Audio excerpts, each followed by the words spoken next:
Hello, welcome back to my YouTube channel. Today our topic is Kepler second law.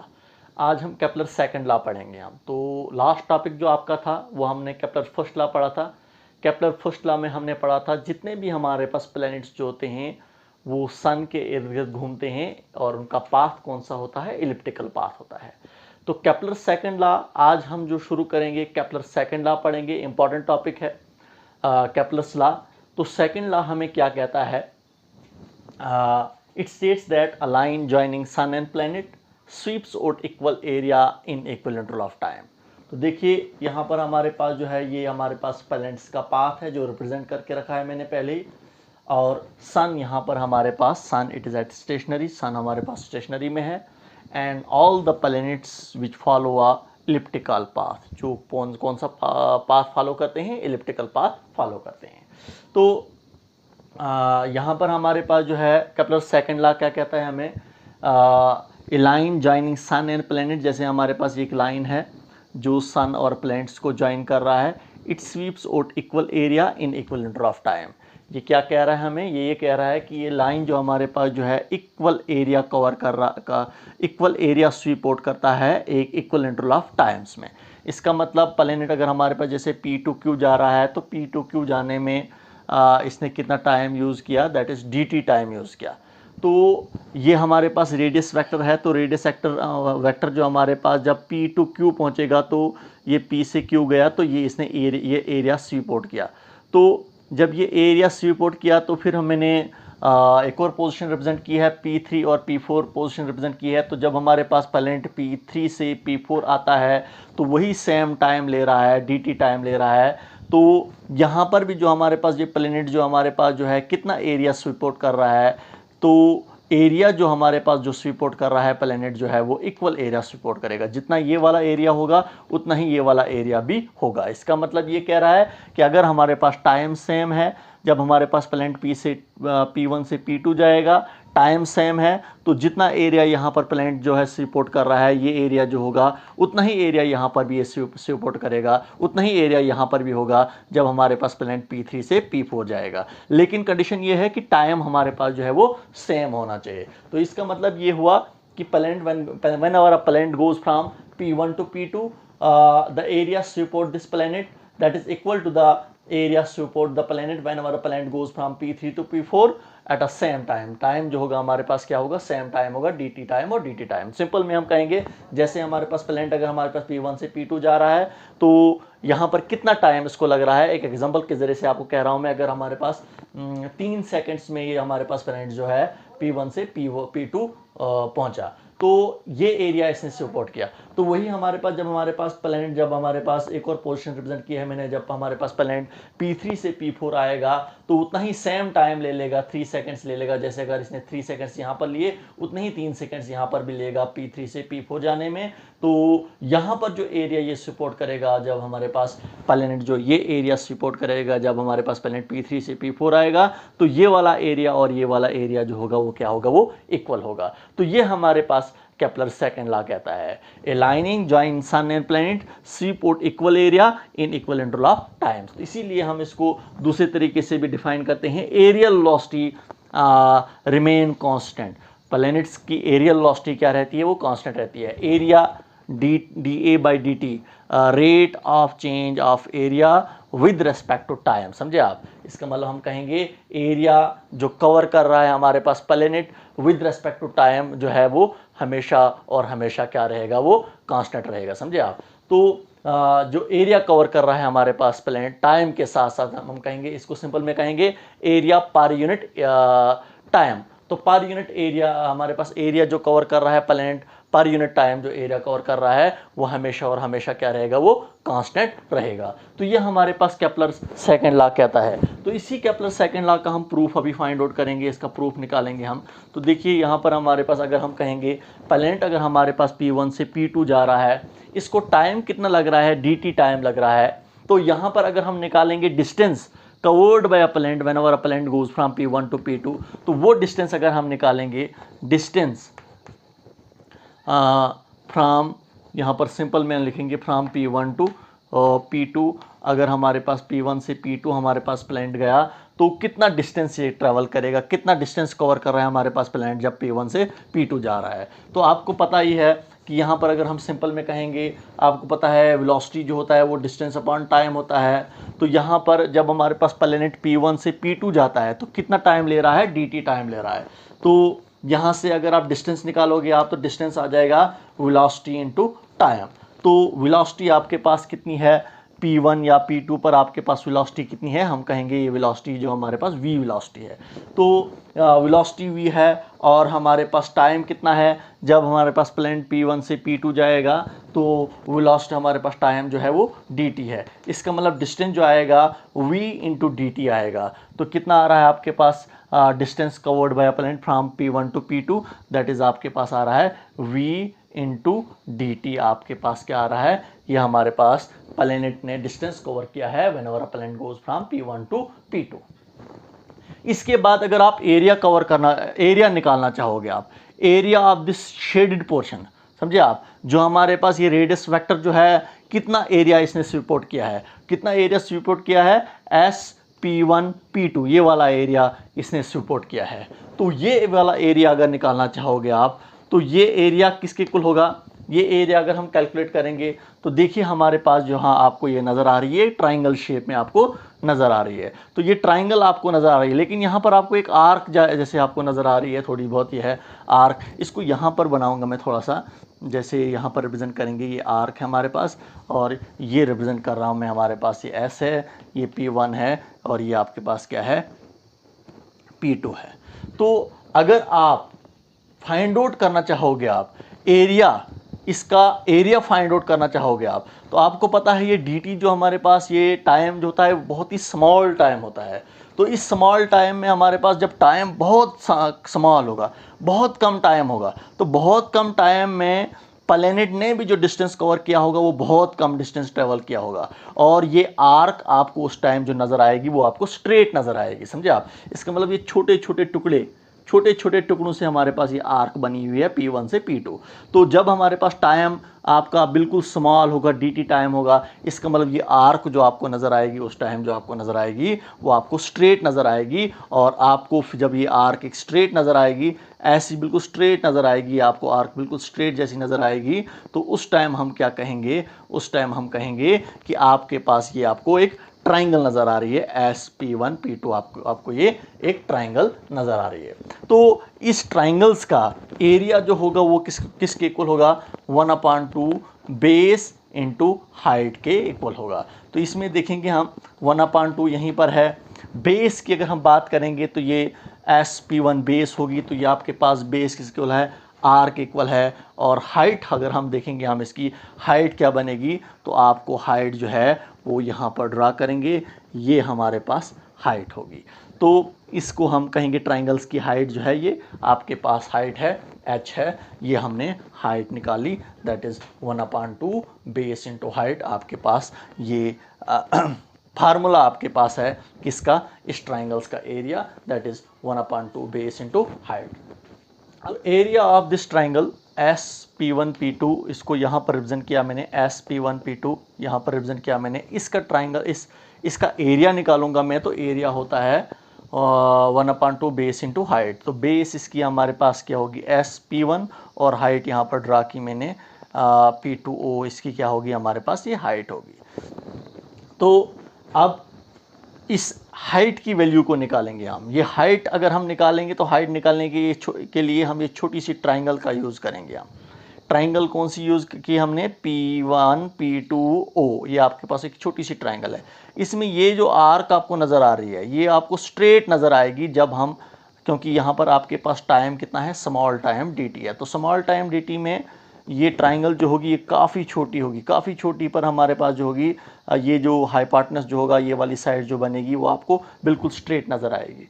तो ये वाली side आपको straight नज़र आएगी, इसका मतलब ये हाइपोटेनस होगा और ये इसका क्या होगा, परपेंडिकुलर होगा। तो अगर ये एंगल आपका थीटा है तो अंदर वाला एंगल कितना होगा, 180 माइनस थीटा होगा, ये अंदर वाला एंगल होगा। क्यों होगा, क्योंकि दो एंगल्स एक स्ट्रेट लाइन पर, एक एंगल ये है, एक अंदर वाला एंगल है, तो इनका सम जो होता है वो 180 होता है। तो अगर ये थीटा है तो अंदर वाला कितना होगा, 180 में से ये थीटा निकाल देंगे तो 180 माइनस थीटा निकाल दिया हमने, तो वो अंदर वाला एंगल होगा आपका। तो इसको निकालने के लिए यहाँ पर हमने लिखा, इसका मतलब अंदर वाला एंगल जो होगा आपका वो 180 माइनस थीटा होगा। तो इस ट्राइंगल को यूज़ करेंगे हम। ये आर्क नहीं होगी, अब आपके पास एक हाइपोटेनस बनेगा, एक स्ट्रेट होगा आपके पास एक स्ट्रेट लाइन होगी, क्योंकि यहाँ पर टाइम जो है वो बहुत कम टाइम है। बहुत कम टाइम में हमारे पास जो है ये आर्क आपको स्ट्रेट नज़र आएगी। तो यहाँ पर हम यूज़ करेंगे साइन 180 माइनस थीटा यूज़ करेंगे। तो साइन 180 माइनस थीटा जो होता है वो साइन थीटा के इक्वल होता है, और साइन थीटा किसके इक्वल होता है, that is perpendicular upon hypotenuse. तो परपेंडिकुलर आपके पास क्या है, h है, हाइपोटेन्यूज क्या है, P1 से लेकर P2 तक डिस्टेंस कितना है आपके पास, वो निकाला है हमने VDT। तो VDT आपके पास क्या है, डिस्टेंस है। तो यही हमारे पास हाइपोटेन्यूज होगा, तो VDT। तो इसका मतलब यहाँ से हम h की वैल्यू निकालेंगे, तो h किसके इक्वल आएगा, h is equal to VDT sine theta. ये आपने निकाला, किसकी वैल्यू निकाली, h की वैल्यू निकाली। तो यहाँ से हम इसकी वैल्यू को लिखेंगे 1/2 r यहीं पर है, और h की जगह पर हम h की वैल्यू को पुट करेंगे VDT साइन थीटा। ये आपके पास क्या आ रहा है, ये आपके पास एरिया आ रहा है।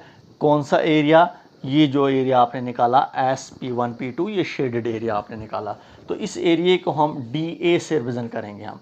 तो DA आपके पास क्या है, ये एरिया है हमारे पास, शेडेड एरिया है, जब हमारे पास प्लैनेट P1 से P2 जाएगा, किस टाइम में, DT टाइम में। तो यहाँ से हम ये DT ट्रांसफ़र हो जाएगा लेफ़्ट साइड में, तो DA डिवाइडेड बाई DT आपके पास आ जाएगा, दैट इज़ इक्वल टू 1/2। यहीं पर है, R भी यहीं पर है, V भी यहीं पर है, और साइन थीटा आपके पास आ रहा है। तो ये DA/DT आपके पास किसके इक्वल आ रहा है, ये आपके पास आ रहा है, that is 1/2 RV sine theta आपके पास आ रहा है। अब देखिए RV साइन थीटा, इसकी वैल्यू को हम निकालेंगे। तो इसकी वैल्यू निकालने के लिए एक स्टेप और करेंगे हम, DA/DT यहीं पर है आपके पास, m राइट साइड में हम m को मल्टीपल भी करेंगे, हम RV साइन थीटा, और m को डिवाइड भी करेंगे, कोई फ़र्क नहीं होगा। तो आपके पास क्या आ रहा है, MRV साइन थीटा आपके पास आ रहा है। तो इसके बाद आपके पास जो है, इसके आगे हम जाएंगे हम, तो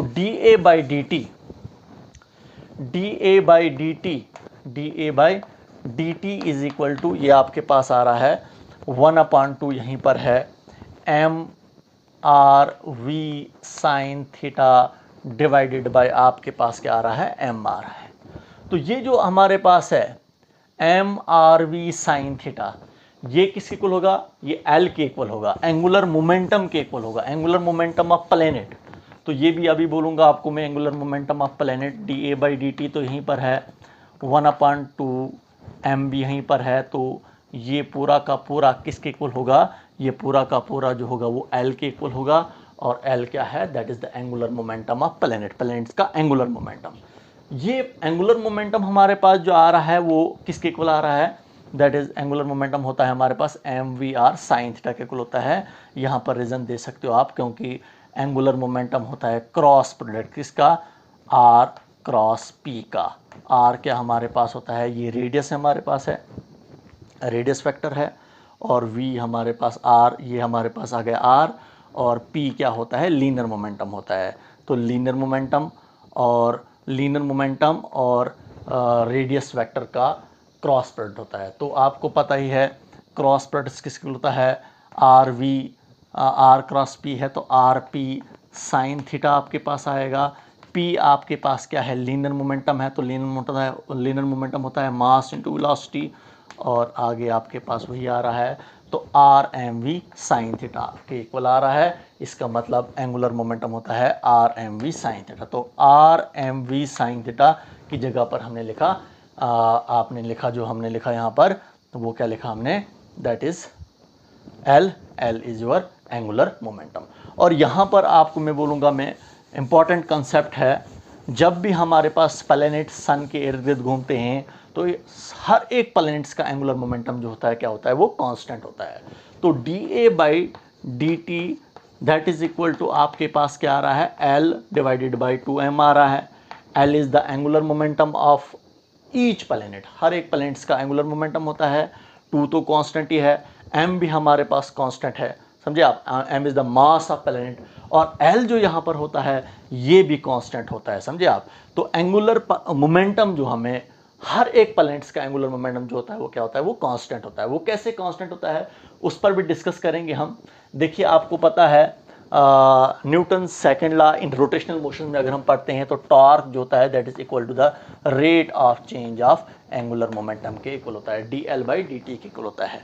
rate of change of angular momentum with respect to time that is equal to the torque. क्योंकि टॉर्क हमारे पास क्या होता है, ट्विस्टिंग इफेक्ट ऑफ फोर्स होती है, समझे आप। इस टॉर्क की वजह से ही एक बॉडी जो है रोटेट करती है। तो रोटेशनल मोशंस में अगर हम एक बॉडी का एंगुलर मोमेंटम निकालते हैं हम, तो अगर हमारा टॉर्क एक्ट करता है एक बॉडी पर, जैसे प्लैनेट पर अगर टॉर्क एक्ट कर रहा है, तो उस टॉर्क की वजह से हमारी बॉडी का एंगुलर मोमेंटम जो है वो क्या होता है, वो चेंज होता है टाइम के साथ साथ। कोई भी बॉडी अगर रोटेशनल मोशन में होती है तो वो डिपेंड करती है उसके टॉर्क पर। लेकिन अगर यहाँ पर हम देखेंगे टॉर्क जो होता है आपका, टॉर्क जो हमारे पास है ये क्रॉस प्रोडक्ट होता है किसका, फोर्स और परपेंडिकुलर डिस्टेंस का, r क्रॉस f होता है, that is equal to dL/dt। तो आपको पता ही है टॉर्क जो होता है ये क्रॉस प्रोडक्ट होता है किसका, perpendicular distance from the axis of rotations and the force, समझे आप। जैसे यहाँ पर हम कहेंगे, ये अगर हम यहाँ पर रिप्रेजेंट करेंगे हम, अगर प्लैनेट यहाँ पर है, प्लैनेट यहाँ पर है, इस r हमारे पास ये r है रेडियस वेक्टर, इसको एक्सटेंड करेंगे, ऐसे एक्सटेंड किया हमने तो ये r वेक्टर आपके पास आया। r वेक्टर अगर ये आपके पास आया तो यहाँ पर अगर हम रिप्रेजेंट करेंगे v, इस पॉइंट p पर वेलोसिटी क्या होगी, वो ऐसे हम टेंजेंट ड्रा करेंगे तो ये वेलोसिटी होगी। तो r और v के बीच में जो एंगल होगा वो कितना होगा, थीटा होगा। अगर यहाँ पर सन है हमारे पास, ये सन है, ये यहाँ पर हमारे पास प्लैनेट है, तो जो हमारे पास प्लैनेट पर सन की वजह से जो फोर्स एक्ट करती है, समझे आप। तो जो सन पर प्लैनेट पर सन की वजह से जो फोर्स एक्ट करेगी वो कहाँ की तरफ होगी, वो इनवर्ड्स की तरफ होगी। फोर्स अंदर की तरफ होगी, एफ अंदर की तरफ एक्ट करेगी। ये कौन सी फोर्स होती है, ग्रेविटेशनल फोर्स होती है सन और प्लैनेट्स के बीच में। और आर क्या है, आर वहाँ के लिए है, आर इसके अपोजिट में है। तो ये आर है और ये अपोजिट में हमारे पास एफ है, तो इसका मतलब आर और एफ के बीच में यहाँ पर एंगल कितना होगा, वो हमारे पास जो होगा वो 180 होगा, समझे आप। एंटी पैरेलल होंगे, एफ यहाँ के लिए है और आर कहाँ वहाँ के लिए है। तो यहाँ पर देखोगे आप आर और एफ के बीच में, इसको हम खोल के लिखेंगे तो आर एफ साइन थीटा आ जाएगा। यहाँ पर हम यूज़ करेंगे तो आर एफ साइन थीटा कितना होगा, 180 होगा। तो dL/dt आपके पास क्या आ रहा है, dL/dt, तो आपके पास साइन 180 जो होता है वो 0 के इक्वल होता है, ये पूरा का पूरा 0 हो जाएगा।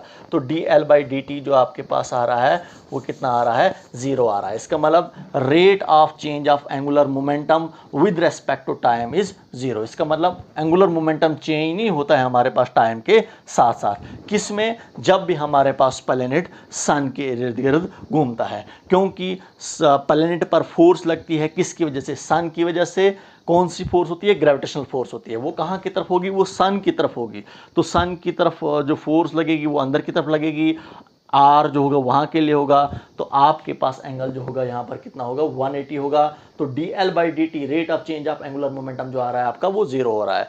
इसका मतलब एंगुलर मोमेंटम हमारे पास टाइम के साथ साथ चेंज नहीं हो रहा है, 0 आ रहा है। इसका मतलब आपका एंगुलर मोमेंटम जो होगा वो कांस्टेंट होगा। तो जितने भी प्लैनेट्स हमारे पास सन के इर्द गिर्द घूमते हैं उन तमाम प्लैनेट्स का एंगुलर मोमेंटम जो होता है वो कांस्टेंट होता है। क्यों होता है, क्योंकि वहाँ पर उन प्लैनेट्स पर टार्क नहीं एक्ट करता है, टार्क 0 होता है। टार्क एक्ट नहीं करता है, वो यहाँ पर दिखाया भी मैंने क्यों, टार्क क्यों नहीं एक्ट करता है वो दिखाया मैंने, क्योंकि एंगल जो होता है हमारे पास आर और एफ के बीच में दैट इज 180 होता है। इसी वजह से टार्क एक्ट नहीं करता है। टार्क एक्ट नहीं करेगा तो हमारे पास एंगुलर मोमेंटम चेंज नहीं होगा टाइम के साथ साथ। जब एंगुलर मोमेंटम चेंज नहीं होगा टाइम के साथ साथ तो एंगुलर मोमेंटम इसका मतलब कांस्टेंट रहेगा। तो इसका मतलब एंगुलर मोमेंटम, जिस मोमेंटम के साथ हमारे पास प्लैनेट्स घूम रहे हैं उनका एंगुलर मोमेंटम जो होगा वो क्या होगा, वो कांस्टेंट होगा। इसका मतलब एल भी कांस्टेंट है, एम भी कांस्टेंट है, टू भी कांस्टेंट है। इसका मतलब D A by D T जो होगा आपका वो कांस्टेंट होगा। तो यही आपने प्रूफ निकालना था कि areal velocity of the planet का एरियल वेलोसिटी जो होता है वो कांस्टेंट होता है। यही प्रूफ निकालना था कि area covered by a planet, समझे आप, per unit time it always remain constant, वो हमेशा और हमेशा कांस्टेंट रहेगा। जब हमारे पास प्लैनेट P1 से P2 जाएगा, समझे आप, तो ये एरिया इसने स्वीप आउट किया। अगर सेम टाइम इक्वल कवर किया, P1 से P2 जाने में टाइम अगर सेम टाइम कवर किया इसने, तो ये जो एरिया जो होगा वो हमारे पास P3 और P4, जब हमारे पास प्लैनेट P3 से P4 जाएगा और वही टाइम कवर करेगा P3 से P4 जाने में भी। लेकिन यहाँ पर आप देखोगे, आप ये यहाँ पर जो एरिया इसने स्वीप किया था उतना ही एरिया यहाँ पर भी स्वीप करेगा। वही हमारे पास कहता है areal velocity always remain constant, या हम इसको ऐसे कहते हैं a line joining sun and planets sweep out equal area in equal interval of times। तो ये हमारे पास केपलर सेकंड लॉ था। Okay, good bye.